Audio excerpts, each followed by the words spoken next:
Hi friends, இன்றைக்கி வாங்க நம்ம ராகி புட்டு அதுக்கு தேவையான பொருள் வந்து ஒரு வாணலில் இந்த மாவு ராகி மாவு போட்டு நல்லா வறுத்துக்கிறணும். ஏற்கனவே உங்களுக்கு நான் கோதுமை புட்டெல்லாம் போட்டு எடுத்து போட்டு அதுக்கப்புறம் இங்கே தண்ணி காய வச்சுருக்கேன். இந்த மாவு பிசைகிறதுக்கு சுடு தண்ணி கொஞ்சம் காய வச்சுருக்கேன். இப்போ மாவை நல்லா ஒரு பாத்திரத்தில் போட்டுக்கிட்டோம். இப்போ அதில் கொஞ்சம் ஏலக்காய் தூள் போட்டு இப்போ இந்த பட்டர் சும்மா ஒரு ஸ்பூன் பட்டர் அதையும் போட்டு மாவை நல்லா பிசைஞ்சுக்கோங்க. இப்படி லைட்டாக அப்படி கொஞ்சம் கொஞ்சமாக நல்லா பிசைஞ்சுக்கலாம்.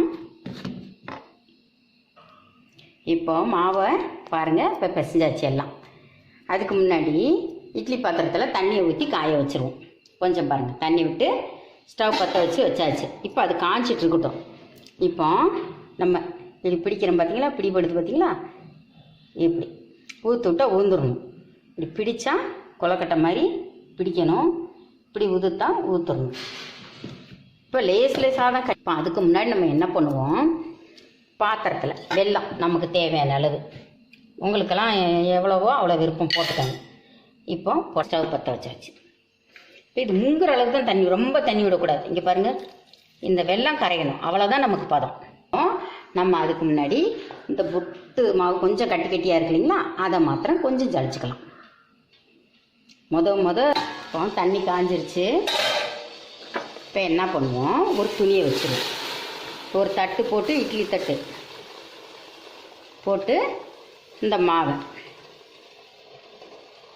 மாவு இருக்கு இல்லைங்களா, இப்போ பிசைஞ்சு வச்சுருக்கோம் இல்லைங்களா, அப்படி லைட்டாக பூ மாதிரி போடணும். போட்டு ரொம்ப டம்ப் பண்ணக்கூடாது. அதை அவ்வளோதான். இது ஒரு 5 நிமிஷத்துலேயே வெந்துடும்.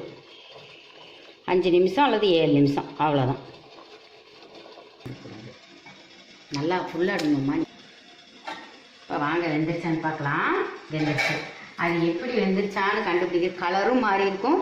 இதை எடுத்து இப்படி உருட்டினீங்கன்னா இப்படி நல்லா உருளுது இல்லைங்களா, அதான் வெந்த பதம்.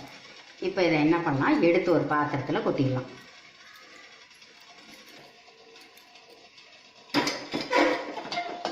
இப்போ இந்த வெல்லம் வச்சுருக்கோம் இல்லைங்களா, இந்த வெல்லம் அவ்வளோதான் நல்லா கரைஞ்சிருச்சு. இதை லைட்டாக வடிகட்டிக்கிடுவோம்.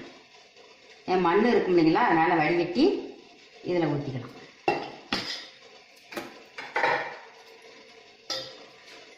உங்களுக்கு இன்னொன்று தேங்காய் போட்டும் காட்டும். தேங்காய் போடணும்னா இப்போ துருவி போட்டுக்கணும். இதுலேயே தேங்காய் போட்டு இந்த வெல்லத்தையும் போட்டு நல்லா இப்படி கிளறி வேண்டியதான். அவ்வளோதான். இப்போ புட்டு ரெடி ஆயிடுச்சு.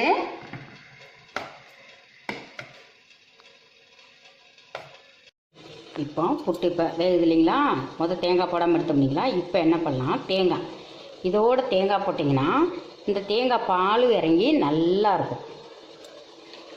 தேங்காய் இப்போ இது வேகணும். இப்போ கேப்பை புட்டு ரெடி ஆயிடுச்சு. அதாவது இதே மாதிரி செஞ்சு கொடுங்க. லைக் பண்ணுங்கள், ஷேர் பண்ணுங்கள், கமெண்ட் பண்ணுங்கள்.